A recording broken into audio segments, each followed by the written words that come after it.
صدر مسلم لیگ نون کا کہنا تھا کہ ماضی میں کتنے روایتی منشور پیش ہوتے رہے ہیں۔ نواز شریف نے کبھی دعویٰ نہیں کیا تھا کہ ملک سے 20 گھنٹے کے اندھیرے ختم کروں گا۔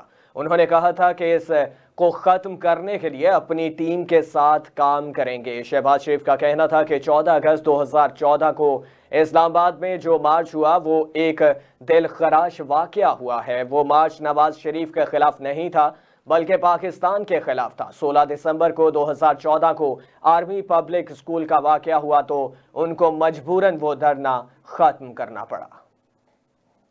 اس دور میں جو ہمالیہ نما جو مشکلات اور رکاوٹیں پیش آئیں وہ آپ کے سامنے ہیں۔ میں اس کی تفصیل میں نہیں جانا چاہتا۔ مثال کے طور پر 14 اگست 2014 کو لانگ مارچ شروع ہوا اسلام آباد کے لیے۔ کبھی دیکھتی آنکھ نے اس طرح کا دل خراش منظر پہلے کبھی نہیں دیکھا تھا کہ وہ دن جو پوری قوم تمام اپنے ذاتی گروہی اختلافات کے باوجود من حیث القوم مناتی ہے، سیلیبریٹ کرتی ہے، اس دن ایک نئی منتخب عوام کے ووٹوں سے حکومت کے خلاف لانگ مارچ، وہ نواز شریف کے خلاف نہیں تھا، وہ اصل میں پاکستان کی ترقی اور خوشحالی کے خلاف لانگ مارچ تھا۔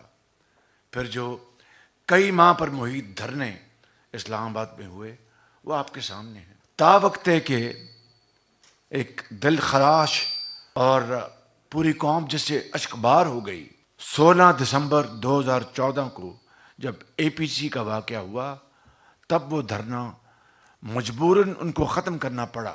یہ جو وقت ضائع ہوا قوم کا، یہ کس کے ذمہ تھا؟